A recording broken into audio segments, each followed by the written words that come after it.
então retorna hoje com mais uma conferência do ciclo Nos Ombros de Gigantes, porque ler os clássicos, a conferência sobre a crítica da razão prática, de Immanuel Kant, com a professora Milene Toneto. A professora Milene, ela possui graduação, mestrado e doutorado em filosofia pela Universidade Federal de Santa Catarina, onde ela defendeu a tese doutoral O Direito Humano, a Liberdade e a Fundamentação do Direito em Kant, sob orientação do professor Delamar Dutra, com período de estágio sanduíche na Universidade de Michigan, na Michigan State University, sob a supervisão do professor Frederick Hauscher. Ela realizou pesquisa pós-doutoral na Oxford University e na Michigan State University também. Ela possui publicações em torno da temática dos direitos humanos e da filosofia moral kantiana. Publicou o livro Direitos Humanos em Kant e Habermas, pela editora Insular, em 2010. E, mais recentemente, organizou o livro Ética Aplicada e Políticas Públicas, junto com os professores Darley Dallagnol, Roger Crispi e Julian Savulescu, que foi publicado pela editora da UFSC esse ano. Também é autora do texto The Concept of Right in Kant e in the Metaphor of Wood and Heat, que está presente no livro Kant and the Metaphor of Reason, que foi organizado pelas professoras Virginia Figueiredo, Margit Ruffin, Alice Serra e Georgia Sequinato, e foi publicado pela editora Verlag em 2015. Eu desejo a todos, então, uma boa conferência. Boa tarde a todos. Boa tarde a todos. Agora sim. Então, gostaria de começar agradecendo a professora Marina Santos pelo convite, né? Gostaria também de parabenizar, né, todos os envolvidos na organização desse ciclo de debates, né, pelo sucesso do evento, e também agradecer a presença de vocês. Então, o plano hoje na minha apresentação é apresentar os principais objetivos, né, a estrutura geral dessa obra, da crítica da razão prática. Isso vai implicar retomar alguns traços gerais do programa de fundamentação, né, da metafísica dos costumes. Com essa retomada desses principais traços desse projeto, eu vou tentar justificar a minha fala em torno de um debate que perpassou boa parte da obra kantiana, né, em torno da liberdade da vontade. Então, nesse sentido, eu queria justificar, né, a minha fala, tentando apresentar aqui, de certa maneira, na crítica da razão prática, Kant chega a digamos, um ponto final sobre a liberdade, né? Então, vou passar a leitura do meu texto e apresentar alguns slides para vocês acompanharem. Então, a Crítica da Razão Prática, publicada em 1788, é a segunda das três obras críticas escritas por Kant. A primeira foi a Crítica da Razão Pura, que nós vimos na semana passada, aqui nesse mesmo ciclo de debates, né, publicada em 1781, e a terceira, a Crítica da Faculdade de Julgar, publicada em 1790. Dentro do projeto de Kant, para fundamentar sua teoria moral, concebido como uma metafísica dos costumes, a Crítica da Razão Prática, ela pode ser considerada uma das três obras mais importantes. As outras duas são a Fundamentação, publicada em 1785, e a Metafísica dos Costumes, publicada em 1797. A Fundamentação foi a primeira obra de Kant dedicada exclusivamente à teoria ética, né, como seu título indica e como Kant declara no prefácio desse trabalho. Ele pretende, então, buscar e estabelecer o princípio supremo da moralidade, chamado imperativo categórico. Talvez a maioria de vocês já ouviu falar. O princípio diz o seguinte: age apenas segundo a máxima pela qual possas ao mesmo tempo querer que ela se torne uma lei universal. Então, esse princípio, o princípio supremo da moral, será o fundamento do trabalho futuro intitulado Metafísica dos Costumes. Então, para podermos responder à questão fomentada por este ciclo, né, de debates, a saber, por que ler os clássicos, Por que ler a crítica da razão prática? Alguns traços gerais do projeto da metafísica dos costumes devem ser apresentados. O projeto de uma metafísica dos costumes pretende apresentar os princípios a priori do direito e da ética, sendo esta última entendida como uma doutrina da virtude. Desse modo, em primeiro lugar, é necessário esclarecer o que Kant entende por metafísica. Kant considera a metafísica dogmática um pretenso conhecimento por meros conceitos, portanto não empírico, mas a priori, de entidades não sensíveis, por exemplo, a existência de Deus, a imortalidade da alma.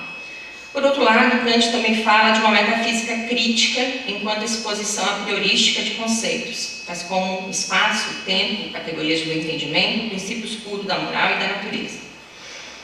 A afirmação sobre a existência de um conhecimento a priori, por meros conceitos, pode ser legitimada por exame crítico das condições de possibilidade do conhecimento em geral, sem que a afirmação sobre o conhecimento da realidade suprassensível seja aceita.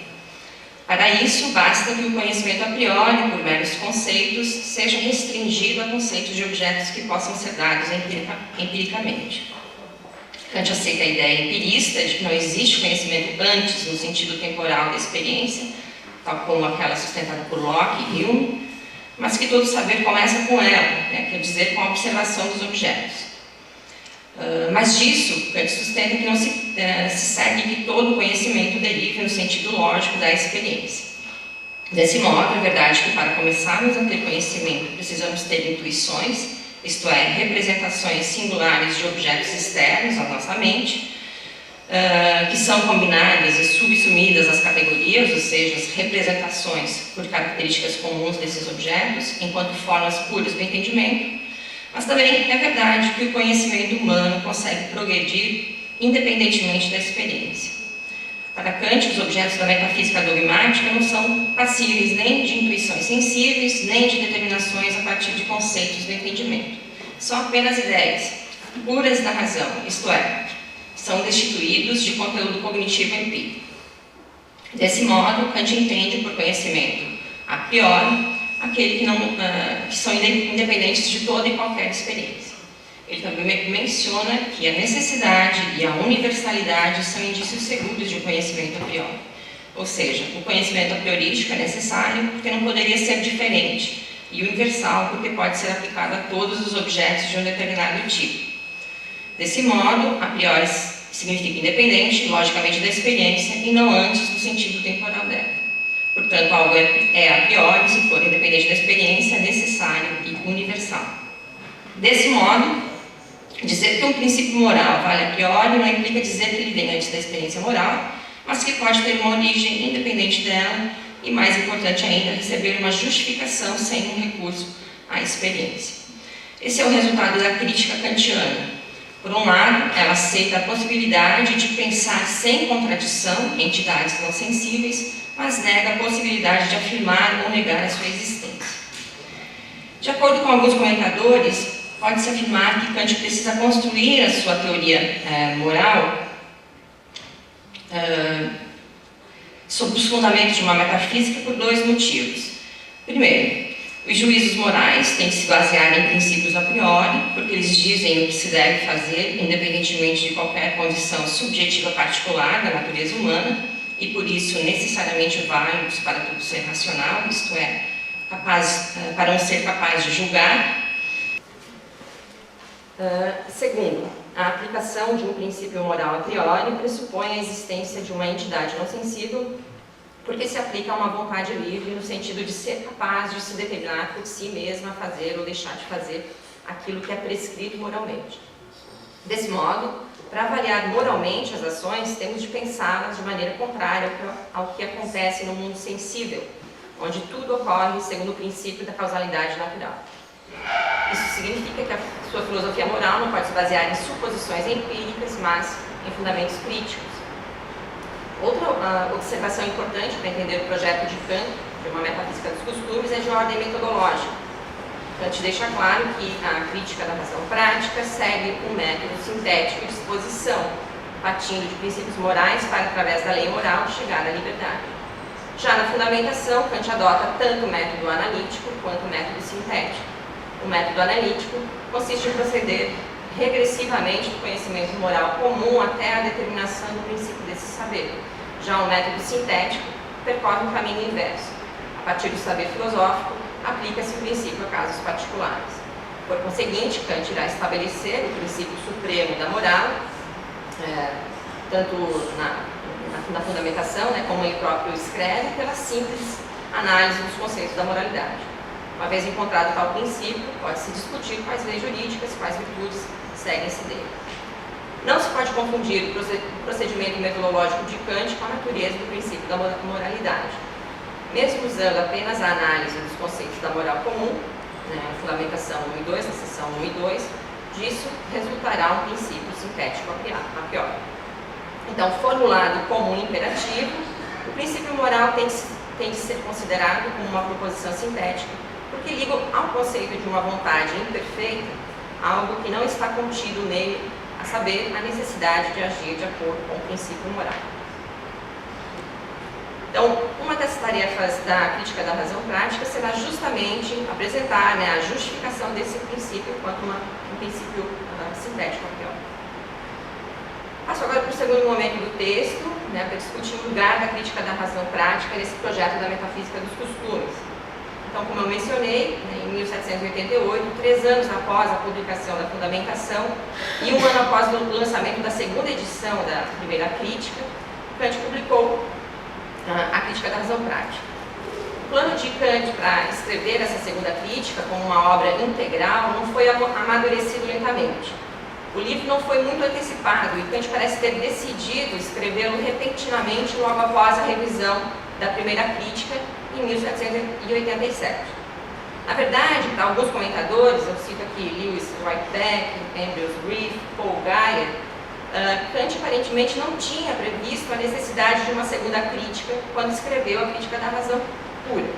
Afinal, ele não havia restringido essa obra a uma crítica da razão pura teórica, nem quando ele escreveu a Fundamentação, pois a sua terceira seção, né, chamada no prefácio de Último Passo da Metafísica dos Costumes para a Crítica da Razão Prática Pura, já deveria incluir, como o próprio nome sugere, uma crítica da razão prática pura.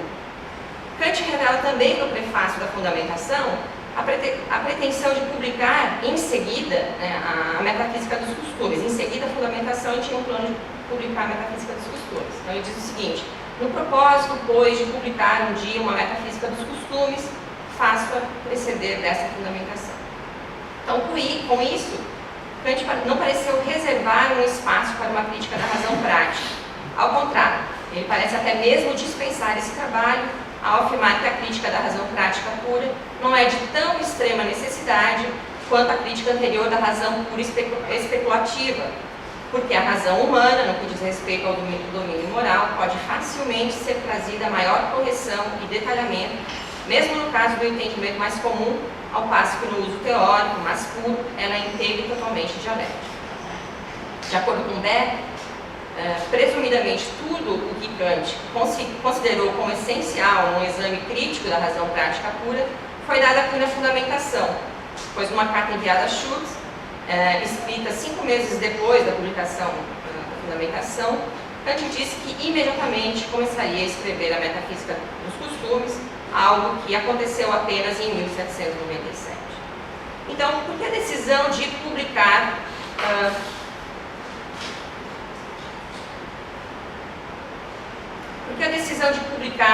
a Crítica da Razão Prática?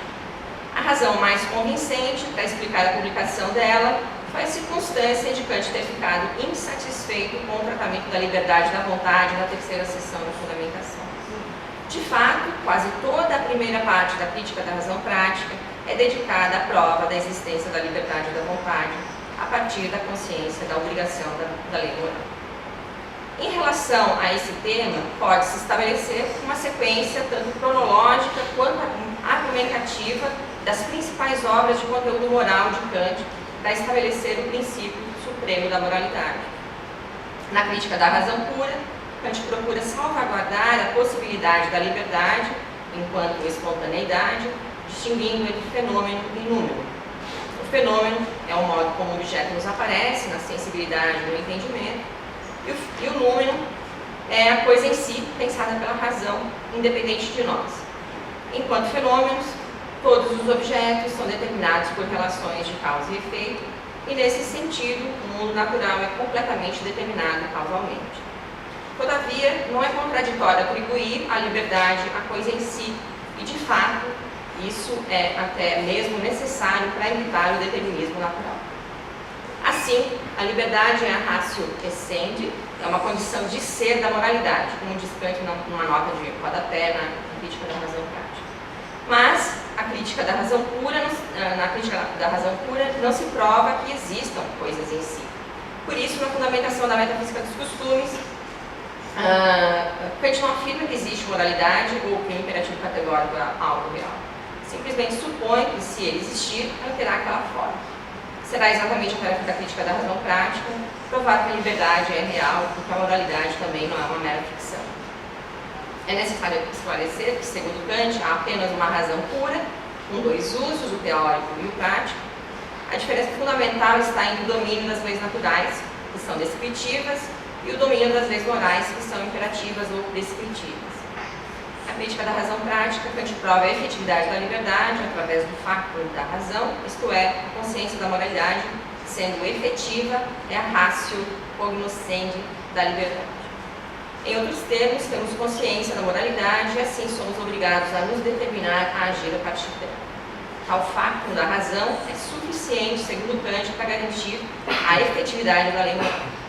Então, a seguir, vamos examinar detalhadamente esses três passos argumentativos, mas antes disso, eu gostaria de apresentar algumas observações gerais sobre os objetivos e a estrutura da segunda crítica.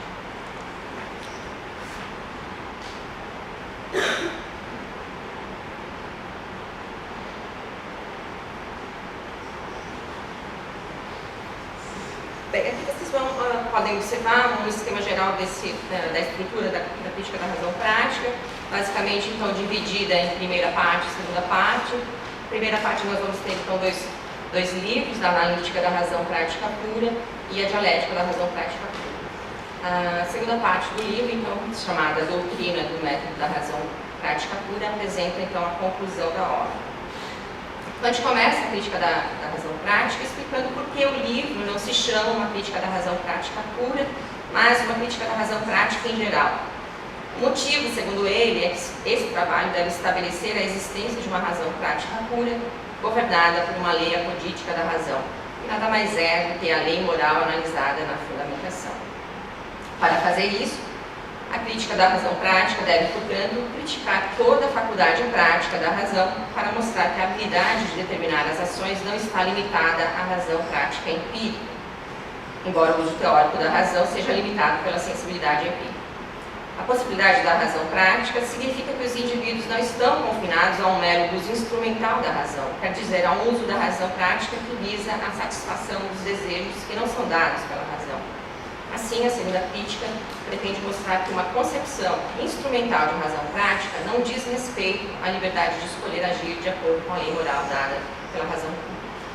Kant pretende demonstrar que a razão por si só produz um princípio objetivo de conduta, independentemente das preferências dos indivíduos e dos objetivos dados empiricamente. Desse modo, seu propósito é mostrar que a razão prática não se limita ao raciocínio instrumental e prudencial como a tradição empirista sustentava.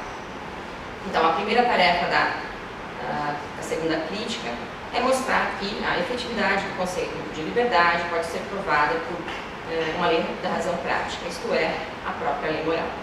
Na medida em que sua realidade for mostrada, Kant sustenta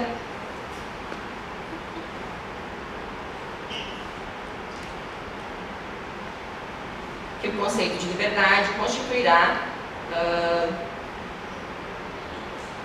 conceito de liberdade, na medida em que essa realidade aprovada por uma lei apodítica da razão prática constituirá o fecho de abóbada de todo o edifício de um sistema da razão pura, mesmo da razão especulativa, e todos os demais conceitos, os de Deus e de imortalidade, que permanecem sem sustentação nesta última, como simples ideias, seguem-se agora a ele e obtêm com ele, e através dele, consistência e realidade objetiva, isto é, a possibilidade dos mesmos é provada pelo fato de que a liberdade efetivamente existe, pois esta ideia manifesta-se pela lei moral. Frustração. Então, a crítica da razão prática segue o método sintético de exposição e obedece à organização do texto crítico, estabelecida na primeira crítica como uma doutrina dos elementos da razão prática pura, seguida de uma doutrina do método da razão prática pura, que seria a segunda parte. Tal como a crítica da razão pura, a doutrina dos elementos está dividida em uma analítica, primeiro livro, e uma dialética, no segundo livro. O primeiro capítulo da analítica apresenta as proposições fundamentais as proposições fundamentais da razão prática pura. Ele começa com a definição. Proposições fundamentais práticas são proposições que contêm uma determinação universal da vontade. Essas proposições são caracterizadas como subjetivas ou como máximas, se forem subjetivamente válidas, isto é, válidas somente para uma vontade do sujeito, e como leis se forem objetivamente válidas, isto é, válidas para a vontade de todo ente racional. Na proposição 7, Kant apresenta a fórmula da lei fundamental da razão prática pura, né? Então o imperativo categórico passa a ser chamado de lei fundamental da razão prática pura. Age de tal modo que a máxima da tua vontade possa sempre valer ao mesmo tempo como princípio de uma legislação universal. Nas proposições 5, 6 e 8, Kant sustenta a relação dessa lei fundamental com a autonomia da vontade, liberdade, como razão prática. Depois de estabelecer a base da lei moral da liberdade, Kant passa para a dedução dos princípios em termos de causalidade da lei moral no mundo inteligível, causalidade através da liberdade. No segundo capítulo, Kant apresenta a conexão entre os princípios morais e os conceitos morais de bom e mal. Aqui, Kant afirma explicitamente sua insistência na defesa da prioridade do correto sobre o bom e sua teoria moral. Ele diz o seguinte: este é o lugar para elucidar o paradoxo do método em uma crítica da razão prática, ou seja, o conceito de bom e mal não tem que ser determinado antes da lei moral, no fundamento da qual ele aparentemente até teria que ser posto, mas somente depois dela e através dela. No terceiro e último capítulo da analítica, chamado Os Motivos da Razão Prática Pura, Kant discute o sentimento de respeito pela lei moral como um modo de autodeterminação da vontade e retoma a importante distinção entre agir por dever e conforme ao dever já apresentada na fundamentação. No segundo livro da primeira parte, na Dialética da Razão Prática Pura, Kant apresenta as definições antinômicas de sumo bem, por exemplo, as sustentadas pelas escolas epicuristas e estoica, da seguinte maneira: ou o apetite de felicidade tem que ser a causa motriz de máximas de virtude, ou a máxima da virtude tem que ser a causa eficiente da felicidade. Kant recusa a oposição, afirmando que a primeira proposição é absolutamente falsa. A segunda proposição não é falsa de modo absoluto, mas apenas na medida em que ela for considerada a forma da causalidade no mundo sensorial. Isso leva Kant a formular a seção intitulada sobre os postulados da razão prática pura, os quais são fruto da existência da lei moral. Eles são o postulado da imortalidade da alma, que decorre da condição praticamente necessária da adequação da duração à completude do cumprimento da lei moral, o postulado da liberdade, que decorre da necessária pressuposição da independência do mundo sensorial e da faculdade de determinação de sua vontade segundo a lei de um mundo inteligível, isto é, da liberdade, e o postulado da existência de Deus, que segue da necessidade da condição de um tal mundo inteligível para que exista o sumo bem mediante a pressuposição do sumo bem independente, isto é, da existência de Deus. De acordo com Kant, os postulados são estabelecidos para satisfazer na prática as necessidades da razão. A imortalidade da alma é postulada como condição necessária para a união da virtude, que para os seres racionais sensíveis nunca plenamente alcançada, e a felicidade. Por isso é necessário admitir a possibilidade de uma duração infinita. Por um argumento similar, Kant postula a existência de uma causa da natureza no seu conjunto, distinta dela própria, a qual contém o princípio desta conexão, a saber, da concordância exata da felicidade e da moralidade. Kant chama as crenças na existência da liberdade, da imortalidade e de Deus de postulados da razão prática pura, e não dogmas teóricos. as pressuposições em sentido necessariamente prático. Logo, em verdade, não ampliam o nosso conhecimento especulativo, mas conferem realidade objetiva às ideias da razão especulativa em geral, mediante sua referência ao domínio prático. Ele diferencia esses postulados dizendo que a liberdade é também a única entre todas as ideias da razão especulativa de cuja possibilidade sabemos a priori, sem, contudo, ter persistência dela, porque ela é a condição da lei moral que conhecemos. Por outro lado, as ideias de Deus e de imortalidade não são condições da lei moral, mas somente condições do objeto necessário de uma vontade determinada por essa lei. O que Kant quer dizer com isso é que, para provar que os seres humanos são obrigados pela lei moral, deve-se pensar, julgar que eles são livres para agir de acordo com ela. E quando compreendermos plenamente que a lei moral nos ordena alcançar o sumo bem, como objeto último de toda a nossa conduta, isto é, um todo no qual a máxima felicidade é representada como vinculada na mais exata proporção com a máxima medida de perfeição moral possível em criaturas, então também veremos que devemos acreditar na imortalidade da alma e na existência de Deus. Essa afirmação é certamente surpreendente, pois na fundamentação, Kant argumenta que a moralidade nos ordena realizar um reino dos fins, no qual todas as pessoas são tratadas como fins em si mesmas e no qual também é promovido um sistema consistente de seus fins particulares. O reino dos fins parecia ser um objetivo que poderia ser alcançado por seres humanos comuns, dentro de suas expectativas normais de vida, sem qualquer necessidade de se pensar em Deus ou na imortalidade da alma. Assim, certamente, teremos que explicar por que Kant acredita que o objeto da moralidade requer essas pressuposições. O ponto é que Kant fala em postular a existência de Deus e da imortalidade da alma por razões práticas, morais e não teóricas, ou seja, Kant não se compromete em demonstrar teoricamente a existência de Deus e a imortalidade da alma. Eles são condições de realização do objeto da moral, a saber, virtude e felicidade sinteticamente unidas.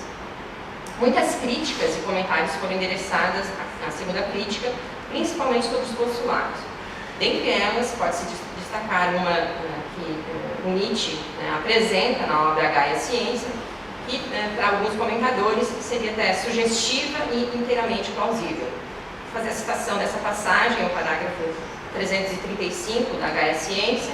Nietzsche diz o seguinte: "E não me venha falar agora do imperativo categórico, meu amigo. Essa palavra faz cócegas em meu ouvido e obriga-me a rir a respeito de sua presença tão séria.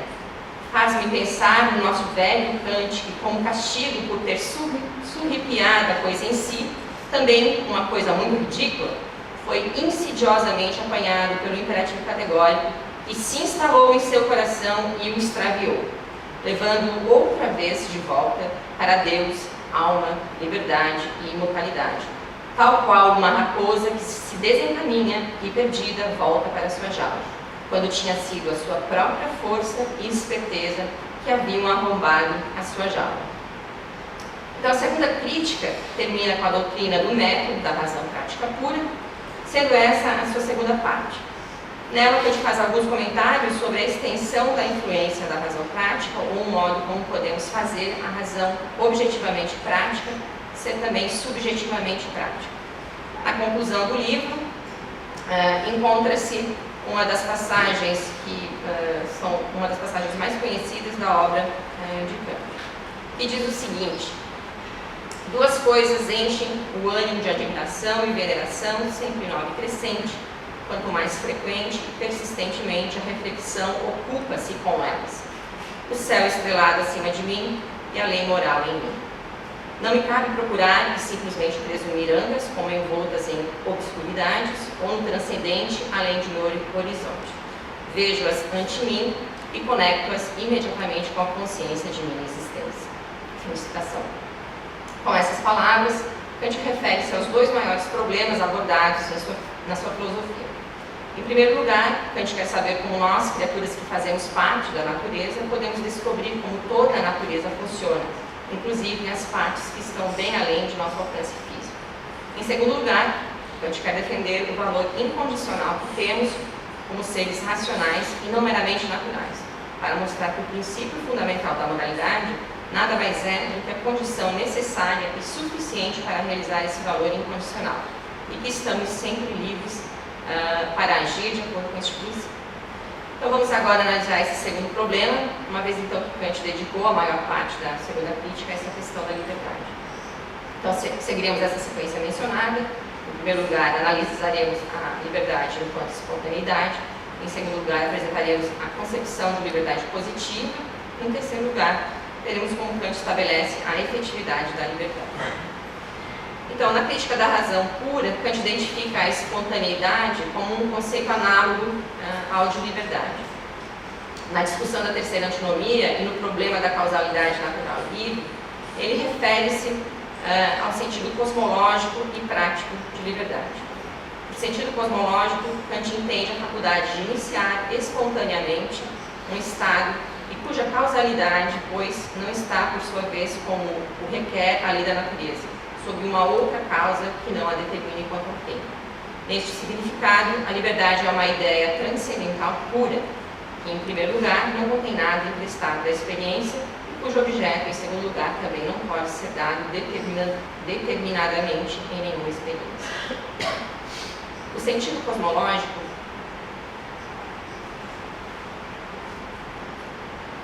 cosmológico de liberdade está relacionado com a ideia transcendental de liberdade, que pode ser chamada de espontaneidade. Essa espontaneidade é oposta em relação às causas naturais. A liberdade transcendental opõe-se à lei causal. Natureza e liberdade transcendental distinguem-se, pois, com conformidade a leis e ausência a leis. Deve-se notar que, sobre essa ideia transcendental da liberdade, se fundamenta o conceito de liberdade prática, a saber, a independência do arbítrio frente à coerção pelos impulsos da sensibilidade. Para Kant, um arbítrio é sensível à medida em que é patologicamente afetado pela sensibilidade. Por outro lado, denomina-se um arbítrio bruto quando ele pode ser patologicamente necessitado. Então, vou ler a citação que ele faz essa diferenciação. Apesar de consistir num arbítrio sensitivo, o arbítrio humano não é um arbítrio bruto, mas sim líbero, pois ao homem é inerente um poder para determinar-se espontaneamente, independente da coerção por impulsos sensíveis. Se toda a causalidade no mundo dos sentidos fosse meramente natureza, cada acontecimento seria determinado por outro no tempo, segundo leis necessárias. Por conseguinte, como os fenômenos, na medida em que determinam um arbítrio, deviam tornar necessária todas as ações como suas consequências naturais, a supressão da liberdade transcendental aniquilaria concomitantemente toda a liberdade prática. A possibilidade de se chegar a uma posição alternativa à concepção do determinismo causal das leis da natureza é explorada por Kant para solucionar a terceira antinomia da razão pura. Kant prova a possibilidade da liberdade, isto é, a possibilidade de se pensar a liberdade sem entrar em contradição com a afirmação da validade universal da lei da causalidade. A terceira antinomia é assim apresentada, vocês podem acompanhar no slide. Então, diz a tese, a causalidade segundo leis da natureza não é a única a partir da qual os fenômenos do mundo possam ser derivados em conjunto. Para explicá-los é necessário admitir ainda uma causalidade mediante a liberdade. E a antítese, não há liberdade alguma, mas tudo no mundo acontece meramente segundo leis da natureza. Então, Kant apresenta uma prova da validade de cada uma dessas proposições, mostrando que ambas são verdadeiras. Tem-se, então, de um par de proposições, uma sendo a negação da outra, e ambas com o mesmo valor de verdade, o que constitui uma transgressão do princípio do terceiro excluído. Para desfazer esse conflito, Kant mostra que ambas as proposições são de fato verdadeiras, mas que cada uma se refere a perspectivas diferentes do objeto.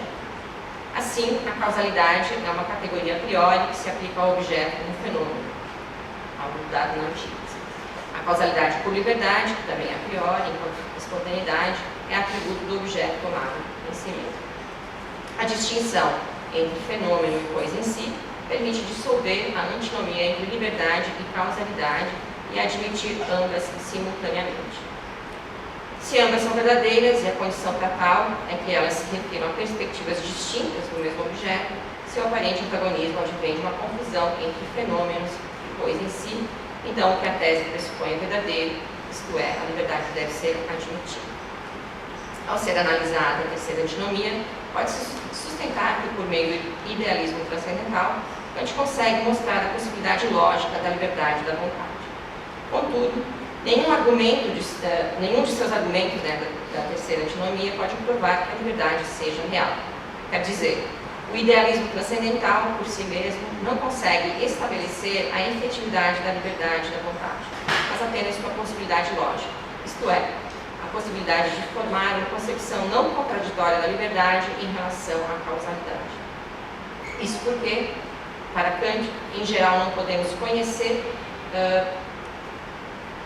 a partir de puros conceitos a priori, a possibilidade de qualquer fundamento real ou de qualquer causalidade.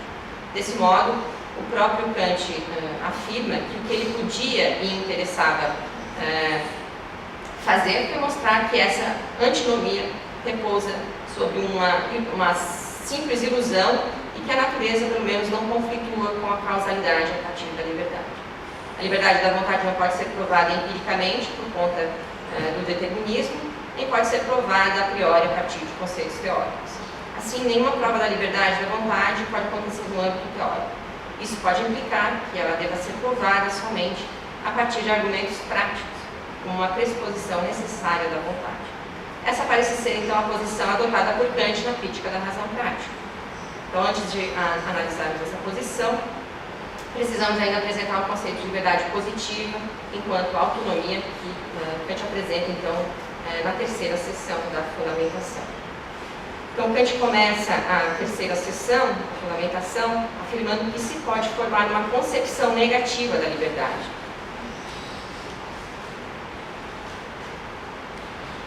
Mas essa liberdade seria independente de causas estranhas que operam de acordo com uma necessidade natural. A liberdade é definida de modo negativo da seguinte maneira: a vontade é uma espécie de causalidade pertencente aos seres humanos na medida em que são racionais. E liberdade seria a propriedade dessa causalidade pela qual ela pode ser eficiente, independentemente de causas estranhas que a determinam. Assim como necessidade natural é a propriedade da causalidade de todos os seres irracionais de serem determinados à atividade pela influência de causas estranhas. Segundo Kant, a liberdade no aspecto negativo é infecunda para conhecer a sua essência, mas dela advém um conceito positivo desta mesma liberdade que, segundo o filósofo, é mais rico e fecundo. O conceito de uma causalidade traz consigo o de leis segundo as quais, por meio de uma coisa que é chamada causa, tem de ser posta a outra coisa que se chama efeito. Desse modo, a liberdade, embora não seja uma propriedade da vontade segundo leis naturais, não é por isso desprovida de lei, mas tem antes de ser uma causalidade segundo leis imutáveis. De outro modo, Kant afirma que uma vontade livre seria um absurdo. Então, ele diz o seguinte: a necessidade natural era uma heteronomia das causas eficientes, pois todo o efeito era só possível segundo a lei de que alguma outra coisa determinasse a causalidade, a causa eficiente. Que outra coisa pode ser, pois, a liberdade da vontade, senão a autonomia? Isto é, a propriedade da vontade ser lei para si mesma. Mas a proposição, a vontade é, em todas as ações, uma lei para si mesma, caracteriza apenas o princípio de não agir segundo nenhuma outra máxima que não seja aquela que possa ter-se a si mesma por objeto como lei universal. Isto, porém, é precisamente a fórmula do imperativo categórico e o princípio da moralidade. Assim, pois, vontade livre e vontade submetida a leis morais são uma e a mesma coisa. Citação. Então, no final dessa citação, a gente encontra a famosa tese da reciprocidade formulada por Henry Allison. Isso significa que a vontade é livre e autônoma somente se ela for governada pela lei moral. A autonomia não significa, dessa maneira, a ausência de leis, nem a sujeição a meras leis da natureza. Ela é adquirida somente através da adesão às leis morais. Posteriormente, Kant fala que os indivíduos são seres racionais e, desse modo, que a racionalidade implica a liberdade da vontade. Segundo Kant, é necessário pressupor a liberdade se quisermos pensar no ser como racional e com consciência da sua causalidade a respeito das ações, isto é, dotado de uma vontade. A partir disso, pode-se atribuir a todo ser dotado de razão e vontade a propriedade de se determinar a agir sob a ideia de sua liberdade. Assim, a dedução da terceira seção da fundamentação consiste em mostrar que o princípio moral é uma lei oriunda de uma vontade autônoma livre e é um imperativo para o arbítrio sensitivo, a saber, de um ser que tem consciência de pertencer ao mesmo tempo, por sua espontaneidade, ao mundo inteligível e por sua sensibilidade ao mundo sensível. Agora, para provar o que Kant deseja, saber que a lei moral se aplica aos seres humanos, ele precisa provar que a liberdade da vontade não é somente uma possibilidade conceitual, como ele tinha mostrado na primeira crítica, através do seu idealismo transcendental. Então, desse modo, a lei moral, que foi apenas mostrada como possível naquele momento, poderá ser aplicada a qualquer vontade racional. Na próxima sessão, então, vamos ver como Kant defende, né, que o conhecimento da lei moral é apresentado como um fato da razão. O primeiro passo que Kant faz para justificar a moralidade na segunda crítica é assumir que a liberdade e a lei prática incondicionada referem-se reciprocamente. Então, ele novamente retoma essa tese da reciprocidade apresentada na terceira seção da fundamentação. Kant chega a essa conclusão argumentando que, se a lei moral requer a determinação da vontade pela simples forma da lei, independente de qualquer inclinação em relação ao objeto da ação, então somente a vontade que pode ser determinada, independentemente da lei natural dos fenômenos, isto é, a lei da causalidade, poderá agir segundo a lei moral. Ao contrário, se a vontade livre é algo que deve ser independente de condições empíricas, que pertence ao mundo sensível, e apesar disso algo que deve ser determinável por alguma lei, então, por consequência, a forma legislativa, na medida em que está contida na máxima, é a única coisa que pode constituir um fundamento determinante da vontade. Assim, a vontade pode ser livre se e somente se ela for determinada pela lei moral. A gente fala que não se pode provar diretamente a liberdade da vontade, porque não se tem nenhuma evidência empírica ou teórica para isso. É a lei moral que conduzirá os indivíduos ao conceito de liberdade. Então, de acordo com Kant, é a lei moral da qual nos tornamos imediatamente conscientes, então logo projetamos para nós máximas da vontade, que se oferece primeiramente a nós e que, na medida em que a razão a apresenta como um fundamento determinante sem nenhuma condição sensível, preponderante, antes totalmente independente delas, conduz diretamente ao conceito de liberdade. Mas como é possível também a consciência daquela lei?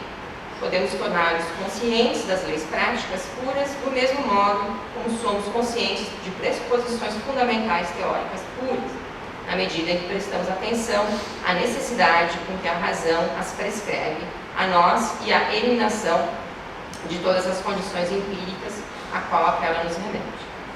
Em seguida, ele explica por que a consciência dessa lei, isto é, o conhecimento imediato da lei moral, e seu status de obrigatoriedade é um fato da razão. Na seguinte passagem.